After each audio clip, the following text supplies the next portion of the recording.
ಮಿತ್ರರೇ ನಮಸ್ಕಾರ. ಮಿತ್ರರೇ, ರಾಜ್ಯದಲ್ಲಿ ಸಿಎಂ ಕುರ್ಚಿಯ ಕಾಳಗ ದಿನೇ ದಿನೇ ತೀವ್ರಗೊಳ್ಳುತ್ತಾ ಇದೆ.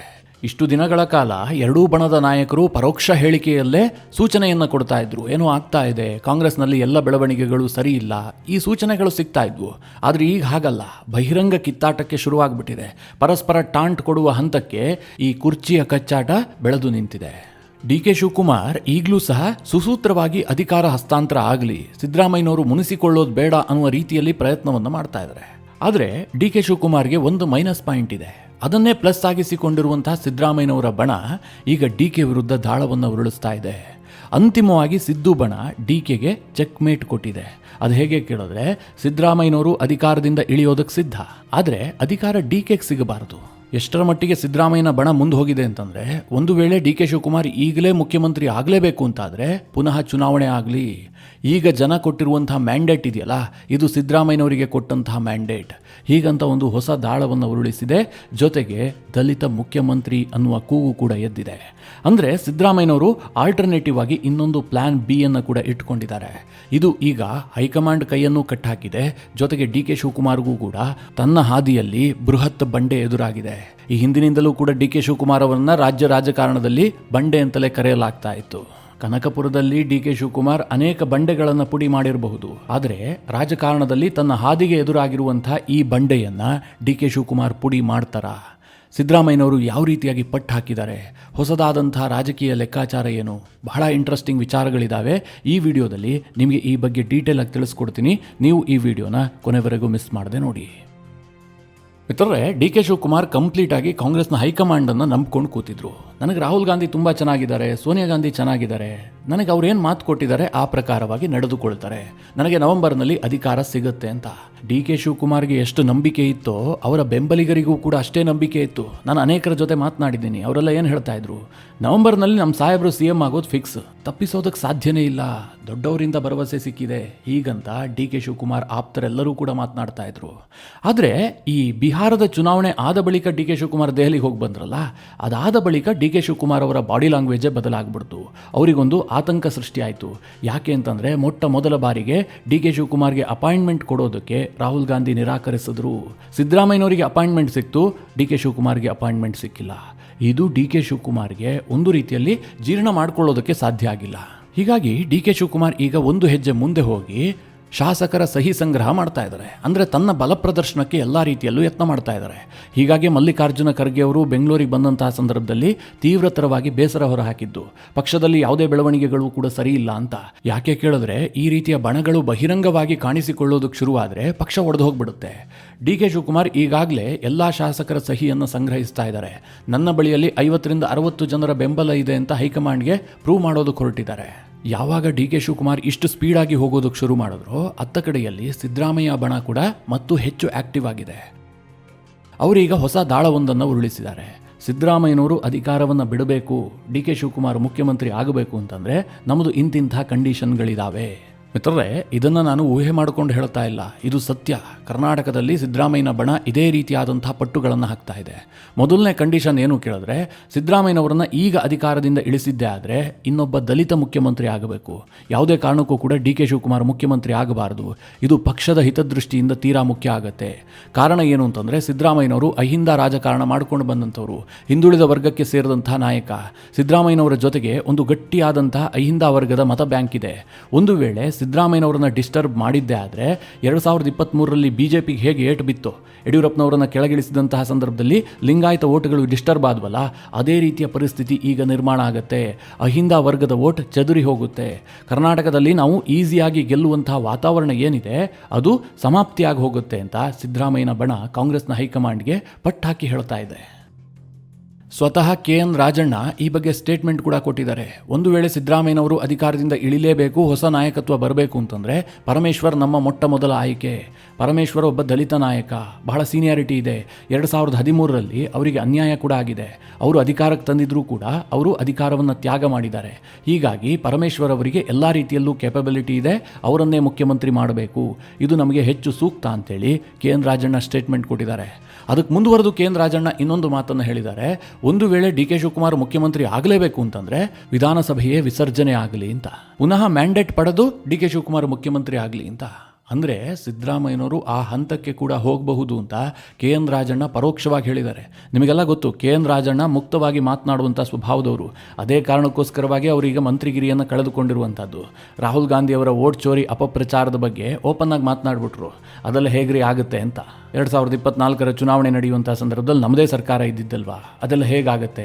ಇದು ರಾಹುಲ್ ಗಾಂಧಿ ಅವರ ಪ್ರೊಪಗೆಂಡಾ ಬಿಲ್ಡಿಂಗ್ ಪ್ರೋಗ್ರಾಮ್ಗೆ ಬಹಳ ದೊಡ್ಡ ಹಿನ್ನಡೆ ಆಯಿತು. ಹೀಗಾಗಿ ಕೇಳದ ಕೆ ಎನ್ ರಾಜಣ್ಣ ಅವರನ್ನು ಸಚಿವ ಸಂಪುಟದಿಂದ ಉಚ್ಚಾಟನೆ ಮಾಡಿಬಿಟ್ರು. ಈಗ ಅದೇ ರಾಜಣ್ಣ ಸಿದ್ದರಾಮಯ್ಯನವರ ಬಣದ ರಾಜಕೀಯ ತಂತ್ರಗಾರಿಕೆಯನ್ನು ಮುಕ್ತವಾಗಿ ಹೇಳ್ಕೊಂಡಿದ್ದಾರೆ. ಸಿದ್ದರಾಮಯ್ಯನವರು ಅಧಿಕಾರ ಬಿಡೋದಕ್ಕೆ ಸಿದ್ಧ ಇಲ್ಲ. ಒಂದು ವೇಳೆ ಬಿಡಬೇಕು ಅಂತಂದರೆ ಪರಮೇಶ್ವರ್ ಅವರು CM ಆಗಬೇಕು, ಇಲ್ಲ DK ಶಿವಕುಮಾರ್ ಅವರೇ ಮುಖ್ಯಮಂತ್ರಿ ಆಗಲಿ ಅಂತಾದರೆ ವಿಧಾನಸಭೆ ವಿಸರ್ಜನೆಯಾಗಿ ಚುನಾವಣೆ ಆಗಲಿ ಅಂತ.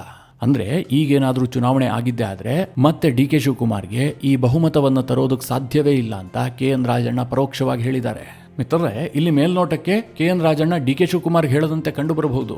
ಆದರೆ ಅದು ಹಾಗಲ್ಲ. ಇದು ಹೈಕಮಾಂಡ್ಗೆ ಸಂದೇಶ ರವಾನಿಸಿರೋದು. ಒಂದು ವೇಳೆ ಸಿದ್ದರಾಮಯ್ಯನವರನ್ನು ಬಲವಂತವಾಗಿ ಅಧಿಕಾರದಿಂದ ಇಳಿಸುವಂತಹ ಪ್ರಯತ್ನ ಮಾಡಿದ್ದೇ ಆದರೆ ಕರ್ನಾಟಕದಲ್ಲಿ ಕಾಂಗ್ರೆಸ್ ಊಸ್ಟ್ ಅನ್ನೋದನ್ನು ಸಿದ್ದರಾಮಯ್ಯನ ಬಣ ಪರೋಕ್ಷವಾಗಿ ಸಂದೇಶ ರವಾನಿಸ್ತಾ ಇದೆ. ಹಾಗೆ ನೋಡೋಕೆ ಹೋದರೆ DK ಶಿವಕುಮಾರ್ ಕೂಡ ರಾಜಕೀಯವಾಗಿ ಪಟ್ಟು ಹಾಕೋದರಲ್ಲಿ, ರಾಜಕೀಯ ಲೆಕ್ಕಾಚಾರದಲ್ಲಿ ಬಹಳ ನಿಪುಣನೇ.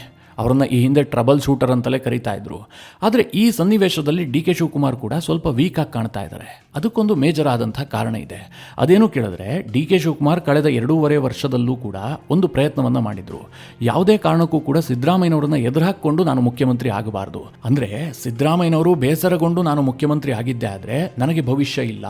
ಒಂದು ವೇಳೆ ಸಿದ್ದರಾಮಯ್ಯನವರು ಪಕ್ಷ ಟಚ್ ಮಾಡದೆ ಸುಮ್ಮನೆ ಕೂತಿದ್ದೆ ಆದರೆ DK ಶಿವಕುಮಾರ್ 2.5 ವರ್ಷ CM ಆಗಿ ಮುಂದುವರಿಬಹುದು. ಅದಕ್ಕೇನು ತೊಂದರೆ ಇಲ್ಲ. ಆದರೆ 2028ರಲ್ಲಿ ಪುನಃ ಸಿದ್ದರಾಮಯ್ಯನವರ ಬಲ ಇಲ್ಲದೆ ಅಧಿಕಾರಕ್ಕೆ ತರುವಂಥದ್ದು ಕಷ್ಟ ಇದೆ. ಇದು DK ಶಿವಕುಮಾರ್ ಅವರಿಗೆ ತುಂಬ ಚೆನ್ನಾಗಿ ಗೊತ್ತು. ಅದಕ್ಕೋಸ್ಕರವಾಗಿಯೇ ಸಿದ್ದರಾಮಯ್ಯನವರ ವಿಶ್ವಾಸಕ್ಕೆ ಪಡೆದು ನಾನು ಅಧಿಕಾರಕ್ಕೆ ಬರಬೇಕು ಅಂತ DK ಯತ್ನ ಮಾಡ್ತಾ ಇದ್ದಾರೆ. DK ಅವರ ಈ ವೀಕ್ನೆಸ್ ಅನ್ನೇ ಸಿದ್ದರಾಮಯ್ಯನವರು ಈಗ ಅಸ್ತ್ರವಾಗಿಸಿಕೊಂಡಿದ್ದಾರೆ. ಇದೆಲ್ಲದರ ನಡುವೆ ಕಾಂಗ್ರೆಸ್ ಹೈಕಮಾಂಡ್ ಮಾತ್ರ ಅಕ್ಷರಶಃ ಅಡಕತ್ರಿಯಲ್ಲಿ ಸಿಕ್ಕಾಕೊಂಡಿದೆ. ಯಾಕೆ ಗೊತ್ತಾ? ಇಲ್ಲಿ DK ಶಿವಕುಮಾರ್ ಮತ್ತು ಸಿದ್ದರಾಮಯ್ಯನವರನ್ನ ಒಂದು ವೇಳೆ ಪಕ್ಷದಲ್ಲೇ ಉಳಿಸಿಕೊಳ್ಳುವಂತಹ ಪ್ರಯತ್ನ ಮಾಡಿದ್ರೂ ಕೂಡ, ಅಂದ್ರೆ ಈಗ ಅಧಿಕಾರ ಹಸ್ತಾಂತರ ವಿಚಾರದಲ್ಲಿ ಏನೇ ತೀರ್ಮಾನ ಮಾಡಿದ್ರೂ ಕೂಡ ಇಬ್ಬರೂ ನಾಯಕರು ಪಕ್ಷ ಬಿಟ್ಟು ಹೋಗದಂತೆ ಕಾಂಗ್ರೆಸ್ ಹೈಕಮಾಂಡ್ ತಡೀತು ಅಂತ ಅಂದುಕೊಳ್ಳಿ. ಈಗ DK ಶಿವಕುಮಾರನ್ನ ಮುಖ್ಯಮಂತ್ರಿ ಮಾಡಲಾಗುತ್ತೆ. ಸಿದ್ದರಾಮಯ್ಯನವರು ಒಂದು ಸ್ವಲ್ಪ ಬೇಸರದಿಂದಲಾದರೂ ಕಾಂಗ್ರೆಸ್ನಲ್ಲೇ ಮುಂದುವರಿತಾರೆ, ಆದರೆ ಅವರು ಆಕ್ಟಿವ್ ಆಗಿರೋದಿಲ್ಲ. ಅಂತಹ ಸನ್ನಿವೇಶದಲ್ಲೂ ಕೂಡ ಕಾಂಗ್ರೆಸ್ ಪಕ್ಷಕ್ಕೆ ಬಹಳ ದೊಡ್ಡ ಡ್ಯಾಮೇಜ್ ಆಗುತ್ತೆ. ಅದೇ ಒಂದು ವೇಳೆ ಮಿತ್ರರೇ DK ಶಿವಕುಮಾರ್ ಅವರನ್ನ ಮುಖ್ಯಮಂತ್ರಿ ಮಾಡಿಲ್ಲ, ಕಾಂಗ್ರೆಸ್ನಲ್ಲಿ ಸಿದ್ದರಾಮಯ್ಯನವರೇ ಕಂಟಿನ್ಯೂ ಆದರು ಅಂತ ಅಂದುಕೊಳ್ಳಿ, ಆಗಲೂ ಕೂಡ ಕಾಂಗ್ರೆಸ್ಗೆ ಬಹಳ ದೊಡ್ಡ ಡ್ಯಾಮೇಜ್ ಆಗುತ್ತೆ. ಅದು ಹೇಗೆ ಅಂತ ಹೇಳ್ತೀನಿ ಕೇಳಿ. ಇವತ್ತು ಕರ್ನಾಟಕದಲ್ಲಿ ಕಾಂಗ್ರೆಸ್ಗೆ ದಂಡಿಯಾಗಿ ಬರ್ತಾ ಇರುವಂಥ ಅಹಿಂದ ಮತಗಳನ್ನು ಪಕ್ಕಕ್ಕಿಡಿ. ಅದರಲ್ಲಿ ಕೇವಲ ಕುರುಬ ಮತಗಳನ್ನು ಮಾತ್ರ ಕನ್ಸಿಡರ್ ಮಾಡಿದ್ರೂ ಕೂಡ ಒಟ್ಟಾರೆಯಾಗಿ ಕರ್ನಾಟಕದ ವೋಟರ್ಸ್ನಲ್ಲಿ 8% ಕುರುಬ ವೋಟ್ಗಳಿದ್ದಾವೆ. ಅದರಲ್ಲಿ 95% ಕುರುಬ ವೋಟ್ಗಳು ಸಿದ್ದರಾಮಯ್ಯನವರ ಕಾರಣದಿಂದಾಗಿ ಕಾಂಗ್ರೆಸ್ಗೆ ಬರ್ತಾ ಇದೆ. ಈ ಕುರುಬ ಮತಗಳು 8% ಇದೆಯಲ್ಲ, ಇದರಲ್ಲಿ 7% ಕಾಂಗ್ರೆಸ್ಗೆ ಬಂದರೂ ಕೂಡ ಅದೆಷ್ಟು ಇಂಪಾರ್ಟೆಂಟ್ ಆಗುತ್ತೆ ಅಂತಂದರೆ, ಕೆಲ ಕ್ಷೇತ್ರಗಳಲ್ಲಿ ಆ ವೋಟ್ಗಳೇ ನಿರ್ಣಾಯಕ. ನಿಮ್ಗೆ ಅರ್ಥ ಆಗ್ತಾ ಇದೆ ಅಂತ ಭಾವಿಸಿದ್ದೀನಿ. ಈಗ ಕಾಂಗ್ರೆಸ್ ಕೆಲ ಕ್ಷೇತ್ರಗಳಲ್ಲಿ 5,000 ವೋಟಿಂದ ಗೆದ್ದಿದೆ, ಕೆಲ ಕ್ಷೇತ್ರಗಳಲ್ಲಿ 4,000 ವೋಟಿಂದ ಗೆದ್ದಿದೆ, ಕೆಲ ಕ್ಷೇತ್ರಗಳಲ್ಲಿ 1,000 ವೋಟ್ಗಳಿಂದ ಗೆದ್ದಂತಹ ಉದಾಹರಣೆಗಳು ಕೂಡ ಇದ್ದಾವೆ. ಅಲ್ಲೆಲ್ಲ ಕುರುಬ ಮತಗಳು ಬಹಳ ನಿರ್ಣಾಯಕವಾಗಿ ಪರಿಣಮಿಸುತ್ತೆ. ಈಗ ಆ ವೋಟ್ಗಳು ಡಿಸ್ಟರ್ಬ್ ಆಗಿದ್ದೆ ಆದರೆ ಈ 5,000, 3,000, 2,000ದಲ್ಲೆಲ್ಲ ಕಾಂಗ್ರೆಸ್ನ ಅಭ್ಯರ್ಥಿಗಳು ಗೆದ್ದಿದ್ದಾರಲ್ಲ, ಅಲ್ಲೆಲ್ಲ ಸೋಲಾಗುತ್ತೆ. ಕಾಂಗ್ರೆಸ್ನಲ್ಲಿ ಸಿದ್ದರಾಮಯ್ಯನವರಿಗೆ MLAಗಳ ಬಲ ಇರೋದು ಕೂಡ ಇದೇ ಕಾರಣಕ್ಕಾಗಿ. ಅವರ ಜೊತೆಗೆ ಅಹಿಂದ ಮತ ಇದೆ, ಜೊತೆಗೆ ಈ ಕುರುಬ ಮತ ಇದೆಯಲ್ಲ, ಇದು ಇಂಟ್ಯಾಕ್ಟ್ ಆಗಿದೆ. ಸಿದ್ದರಾಮಯ್ಯನವರ ಕಾರಣದಿಂದಾಗಿಯೇ ಅದು ಕಾಂಗ್ರೆಸ್ ಅಭ್ಯರ್ಥಿಗೆ ಬರ್ತಾ ಇದೆ. ಹೀಗಿರುವಂತಹ ಸಂದರ್ಭದಲ್ಲಿ ಸಿದ್ದರಾಮಯ್ಯನವರಿಗೆ ಯಾವುದೇ ಕಾರಣವನ್ನು ಕೊಡದೆ, ಅವರನ್ನು ವಿಶ್ವಾಸಕ್ಕೆ ಪಡೆಯದೆ, ಅವರಿಗೆ ಬೇಸರ ಮಾಡಿಸಿ ಅಧಿಕಾರದಿಂದ ಇಳಿಸಿದ್ದೇ ಆದರೆ ಕಾಂಗ್ರೆಸ್ಗೆ ಆ ವೋಟ್ ಬ್ಯಾಂಕ್ ನಷ್ಟ ಆಗುತ್ತೆ. 2028ರಲ್ಲಿ ಕಾಂಗ್ರೆಸ್ನ ಸ್ಥಿತಿ ಅಯೋಮಯ ಆಗಿಬಿಡುತ್ತೆ. ಇದು 100%. ಇದರಲ್ಲೇನು ದೊಡ್ಡ ಲಾಜಿಕ್ಕೇ ಇಲ್ಲ, ಇದೇನು ರಾಕೆಟ್ ಸೈನ್ಸ್ ಕೂಡ ಅಲ್ಲ. ಹಾಗಂತ DKಶಿಯನ್ನು ಸುಮ್ಮನಾಗಿಸಿದ್ರೆ ಅಥವಾ DKಶಿ ಬೇಸರಗೊಂಡ್ರೆ ಪಕ್ಷಕ್ಕೇನು ತೊಂದರೆ ಆಗೋದಿಲ್ಲ ಅಂತಲೂ ಇಲ್ಲ. ಯಾಕೆ ಗೊತ್ತಾ? 2023ರ ಚುನಾವಣೆಯಲ್ಲಿ ಹಳೆ ಮೈಸೂರು ಭಾಗದಲ್ಲಿ ಕಾಂಗ್ರೆಸ್ಗೆ 5% ಹೆಚ್ಚುವರಿ ವೋಟ್ಗಳು ಬಂದಿದೆ. ಅದು ಯಾವ ವೋಟುಗಳು ಕೇಳಿದ್ರೆ ಒಕ್ಕಲಿಗ ವೋಟ್. ಯಾಕೋಸ್ಕರವಾಗಿ 5% ಹೆಚ್ಚಾಯಿತು? JDSಗೆ ಯಾಕಷ್ಟು ಕಡಿಮೆ ಸೀಟು ಬಂತು ಅಂತಂದರೆ DK ಶಿವಕುಮಾರ್ ಅವರ ಪ್ರಚಾರ ತಂತ್ರ. ನೋಡ್ರಿ, SM ಕೃಷ್ಣ ನಂತರ ಮತ್ತೊಮ್ಮೆ ನಮ್ಮ ಸಮುದಾಯಕ್ಕೆ ಅವಕಾಶ ಸಿಕ್ಕಿದೆ, ನೀವೆಲ್ಲ ನನ್ನ ಬೆಂಬಲಿಸಿ ಅಂತ DK ಶಿವಕುಮಾರ್ ಪ್ರಚಾರ ಮಾಡಿದ್ರು. ಕುಮಾರಸ್ವಾಮಿ ಅವರ ಪಕ್ಷಕ್ಕೆ ರಾಜ್ಯಾದ್ಯಂತ ಬೆಂಬಲ ಸಿಗೋದಿಲ್ಲ, ಅವ್ರದ್ದು ಕೇವಲ ಹಳೆ ಮೈಸೂರು ಭಾಗಕ್ಕೆ ಸೀಮಿತವಾದಂತಹ ಪಕ್ಷ. ಹೀಗಾಗಿ ಅವರು ಅಧಿಕಾರಕ್ಕೆ ಬರೋದಿಲ್ಲ ಅನ್ನುವಂಥದ್ದು ಕನ್ಫರ್ಮ್ ಆಗಿತ್ತು. ಒಂದು ವೇಳೆ DK ಶಿವಕುಮಾರ್ಗೆ ವೋಟ್ ಹಾಕಿದ್ದೆ ಆದರೆ DK ಶಿವಕುಮಾರ್ ಮುಖ್ಯಮಂತ್ರಿ ಆಗಬಹುದು ಅನ್ನುವಂಥ ಸನ್ನಿವೇಶ ನಿರ್ಮಾಣ ಆಯಿತು. ಹೀಗಾಗಿ ಕಾಂಗ್ರೆಸ್ಗೆ ಹೆಚ್ಚುವರಿಯಾಗಿ 5% ಒಕ್ಕಲಿಗ ಮತಗಳು ಕೂಡ ಬಂದಿದ್ದಾವೆ. ಒಂದು ವೇಳೆ ಅದೇನಾದರೂ ಡಿಸ್ಟರ್ಬ್ ಆಗಿದ್ದೆ ಆದರೆ 2028ರ ಚುನಾವಣೆಯಲ್ಲಿ ಏನಾಗುತ್ತೆ ಗೊತ್ತಾ? JDS ಕ್ಲೀನ್ ಸ್ವೀಪ್ ಮಾಡುತ್ತೆ. ಈಗಾಗಲೇ BJP ಮತ್ತು JDS ಮೈತ್ರಿಯನ್ನು ಕೂಡ ಮಾಡ್ಕೊಂಡಿದ್ದಾವೆ. ಲೋಕಸಭೆಯಲ್ಲಿ ಬಹಳ ದೊಡ್ಡ ಯಶಸ್ಸು ಕೂಡ ಸಿಕ್ಕಿದೆ. ವಿಧಾನಸಭೆಯಲ್ಲೂ ಕೂಡ ಅದು ಕಂಟಿನ್ಯೂ ಆಗುತ್ತೆ. ಅದು ಒಳ್ಳೆ ಕಾಂಬಿನೇಷನ್. ಹಳೆ ಮೈಸೂರು ಭಾಗದಲ್ಲಿ ಬಿಜೆಪಿ ಮತ್ತು JDS ಒಟ್ಟಾಗಿ ಬರುವಂತಹದ್ದು. ಇದನ್ನ ಎದುರಿಸಬೇಕಾದ್ರೆ DK ಶಿವಕುಮಾರ್ ಅವರು ಮುಖ್ಯಮಂತ್ರಿ ಆಗಲೇಬೇಕು. ಆದರೆ ಕಾಂಗ್ರೆಸ್ನ ಹೈಕಮಾಂಡ್ ಲೆಕ್ಕಾಚಾರ ಏನು ಗೊತ್ತಾ? DK ಶಿವಕುಮಾರ್ ಅವರನ್ನ ಮುಖ್ಯಮಂತ್ರಿ ಮಾಡೋದಕ್ಕಿಂತಲೂ ಕೂಡ ಸಿದ್ದರಾಮಯ್ಯನವರನ್ನ ವಿಶ್ವಾಸದಲ್ಲಿ ಇಟ್ಕೊಳ್ಳುವಂಥದ್ದು ಮುಖ್ಯ ಅಂತ ಕಾಂಗ್ರೆಸ್ ಹೈಕಮಾಂಡ್ ಭಾವಿಸಿದೆಯಂತೆ. ಅದು ಯಾಕೆ ಕೇಳಿದ್ರೆ JDS ಮತ್ತು BJPಯ ಮೈತ್ರಿಯ ಕಾರಣದಿಂದಾಗಿ. DK ಶಿವಕುಮಾರ್ ಮುಖ್ಯಮಂತ್ರಿ ಆಗಲಿ ಬಿಡಲಿ, ಹಳೆ ಮೈಸೂರು ಭಾಗದಲ್ಲಿ BJP ಮತ್ತು JDS ಒಂದಾಗಿ ಹೋಗಿದ್ದೆ ಆದರೆ 2023ರಲ್ಲಿ ಏನು ಕಾಂಗ್ರೆಸ್ ಸ್ವೀಪ್ ಮಾಡಿತ್ತಲ್ಲ, ಆ ರಿಸಲ್ಟನ್ನು ಹಳೆ ಮೈಸೂರು ಭಾಗದಲ್ಲಿ 2028ರಲ್ಲಿ ನಿರೀಕ್ಷೆ ಮಾಡೋದಕ್ಕೆ ಸಾಧ್ಯವೇ ಇಲ್ಲ. DK ಶಿವಕುಮಾರ್ ಮುಖ್ಯಮಂತ್ರಿ ಆಗಿದ್ರೂ ಕೂಡ ನಿರೀಕ್ಷೆ ಮಾಡೋದಕ್ಕೆ ಸಾಧ್ಯ ಇಲ್ಲ. ಹೀಗಿರುವಾಗ ಸಿದ್ದರಾಮಯ್ಯನವ್ರನ್ನ ಕೆಳಗಿಳಿಸಿ ಅಹಿಂದ ವರ್ಗವನ್ನು ಕೂಡ ಡಿಸ್ಟರ್ಬ್ ಮಾಡಿದ್ದೆ ಆದರೆ JDS ಮತ್ತು BJP ಬಿಹಾರದ ಮಾದರಿಯ ರಿಸಲ್ಟ್ ಅನ್ನು ಕರ್ನಾಟಕದಲ್ಲಿ ಕೊಡ್ತವೆ. ಆ ಕಾಂಬಿನೇಷನ್ ಆ ಪರಿ ವರ್ಕ್ ಆಗಿಬಿಡುತ್ತೆ ಅಂತೇಳಿ ಕಾಂಗ್ರೆಸ್ನ ಹೈಕಮಾಂಡ್ಗೆ ಆತಂಕ ಶುರುವಾಗಿದೆ. ಅನೇಕ ರಾಜಕೀಯ ಪಂಡಿತರು ಕೂಡ ಇದೇ ರೀತಿಯ ವಿಶ್ಲೇಷಣೆಗಳನ್ನು ಮಾಡ್ತಾ ಇದ್ದಾರೆ. ಜೊತೆಗೆ ಇತಿಹಾಸವೂ ಕೂಡ ಕಾಂಗ್ರೆಸ್ಗೆ ಅದೇ ಎಚ್ಚರಿಕೆಯನ್ನು ಕೊಡ್ತಾ ಇದೆ. ಯಾವಾಗ ಇಂತಹ ಅಧಿಕಾರದ ಹಸ್ತಾಂತರದ ತಿಕ್ಕಾಟ ಬಂದಿದೆಯೋ, ರಾಜ್ಯದಲ್ಲಿರುವಂತಹ ಮಾಸ್ ಲೀಡರನ್ನು ಡಿಸ್ಟರ್ಬ್ ಮಾಡುವಂತಹ ಸಮಯ ಬಂದಿದೆಯೋ, ಆಗೆಲ್ಲ ಕೂಡ ಕಾಂಗ್ರೆಸ್ ರಾಜ್ಯದಲ್ಲಿ ಹೇಳ ಹೆಸರಿಲ್ಲದಂತೆ ವಾಶೌಟ್ ಆಗಿಬಿಟ್ಟಿದೆ. ಕರ್ನಾಟಕದ ಪಾಲಿಗೆ ದೇವರಾಜ್ ಅರಸು ಕಾಂಗ್ರೆಸ್ ಕಂಡಂತಹ ಅತ್ಯಂತ ಟಾಲೆಸ್ಟ್ ಲೀಡರ್. ಅಂತಹ ಅರಸುಗೂ ಕಾಂಗ್ರೆಸ್ಗೂ ತಿಕ್ಕಾಟ ಬಂತು. ಹೀಗಾಗಿ 1983ರಲ್ಲಿ ಕರ್ನಾಟಕದಲ್ಲಿ ಮೊಟ್ಟ ಮೊದಲ ಕಾಂಗ್ರೆಸ್ಸೇತರ ಸರ್ಕಾರ ರಚನೆಯಾಯಿತು. ಅನಂತರ 1989ರಲ್ಲಿ ವೀರೇಂದ್ರ ಪಾಟೀಲ್ರು ಕಾಂಗ್ರೆಸ್ ಅನ್ನು ಸಂಘಟಿಸಿ ಚುನಾವಣೆಯನ್ನು ಎದುರಿಸಿದ್ರು. ಅತ್ಯಂತ ದೊಡ್ಡದಾಗಿ ಕಾಂಗ್ರೆಸ್ಗೆ ಜಯ ತಂದುಕೊಟ್ರು. 178 ಸೀಟುಗಳನ್ನು ಕಾಂಗ್ರೆಸ್ ಗೆದ್ದಿತ್ತು. ಆದರೆ ರಾಜೀವ್ ಗಾಂಧಿ ವೀರೇಂದ್ರ ಪಾಟೀಲ್ರನ್ನ ಕಿತ್ತೊಗೆದ್ರು, ಬಂಗಾರಪ್ಪನನ್ನ ಮುಖ್ಯಮಂತ್ರಿ ಮಾಡಿದ್ರು. ನಂತರ ಬಂಗಾರಪ್ಪರನ್ನು ಇಳಿಸಿ ಮೊಯ್ಲಿಯನ್ನ CM ಮಾಡಲಾಯಿತು. ಹೀಗಾಗಿ 1994ರ ಚುನಾವಣೆಯಲ್ಲಿ ಕಾಂಗ್ರೆಸ್ ರಾಜ್ಯದಲ್ಲಿ 3ನೇ ಸ್ಥಾನಕ್ಕೆ ಹೋಗ್ಬಿಡ್ತು. ಆ ಚುನಾವಣೆ ಹೇಗಿತ್ತು ಅಂತಂದ್ರೆ, ದಳ ಅಧಿಕಾರಕ್ಕೆ ಬಂತು, 115 ಸೀಟುಗಳನ್ನು ಗೆದ್ದುಕೊಳ್ತು. BJP 40 ಸೀಟುಗಳನ್ನು ಗೆದ್ದು 2ನೇ ಅತಿ ದೊಡ್ಡ ಪಾರ್ಟಿ ಆಗೋದು ಮಾತ್ರ ಅಲ್ಲ, ಅಧಿಕೃತ ವಿಪಕ್ಷವಾಯಿತು. ಕಾಂಗ್ರೆಸ್ ಕೇವಲ 34 ಸೀಟುಗಳಿಗೆ ಕುಸಿತು. 89ರ ಚುನಾವಣೆಗೆ ಕಂಪೇರ್ ಮಾಡಿದ್ರೆ 1994ರ ಚುನಾವಣೆಯಲ್ಲಿ ಕಾಂಗ್ರೆಸ್ 144 ಕ್ಷೇತ್ರಗಳನ್ನು ಕಳೆದುಕೊಂಡಿತ್ತು. ಅನಂತರ 2004ರ ಚುನಾವಣೆಯ ಬಳಿಕ SM ಕೃಷ್ಣರನ್ನ ಬದಿಗೆ ಸರಿಸ್ತಲ್ಲ ಕಾಂಗ್ರೆಸ್. ಅದಾದ ಬಳಿಕ ಕಾಂಗ್ರೆಸ್ಗೆ ದೊಡ್ಡ ಯಶಸ್ಸು ಸಿಗ್ತಾ ಇರಲಿಲ್ಲ.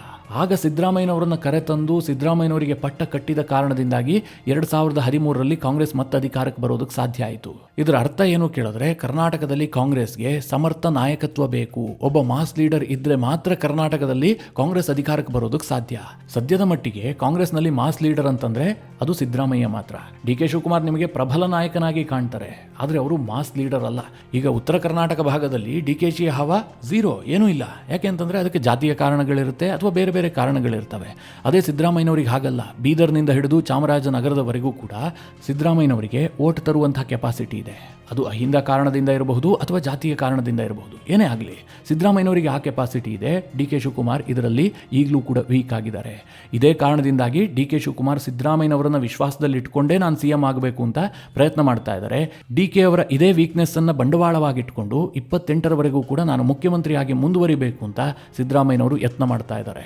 ಮಿತ್ರರೇ, ಈ ವಿಚಾರ ಹೇಗೆ ಎಂಡ್ ಆಗುತ್ತೆ ಅಂತ ಈಗಲೇ ಏನೂ ಕೂಡ ಪ್ರೆಡಿಕ್ಟ್ ಮಾಡೋದಕ್ಕೆ ಸಾಧ್ಯ ಇಲ್ಲ.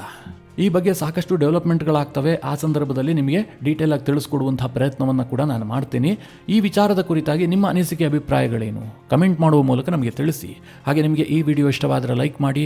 ಜೊತೆಗೆ ನೀವಿನ್ನೂ ನಿಮ್ಮ ನೆಚ್ಚಿನ ಸಂಸ್ಕಾರ ಸೌರಭ ಯೂಟ್ಯೂಬ್ ಚಾನಲ್ನ ಸಬ್ಸ್ಕ್ರೈಬ್ ಮಾಡಿಲ್ಲ ಅಂತಾದರೆ ಈ ಕೂಡಲೇ ಸಬ್ಸ್ಕ್ರೈಬ್ ಮಾಡಿ. ಮುಂದಿನ ಎಲ್ಲ ಅಪ್ಡೇಟ್ಗಳ ನೋಟಿಫಿಕೇಷನ್ಗಾಗಿ ಬೆಲ್ ಐಕಾನ್ ಒತ್ತಿ.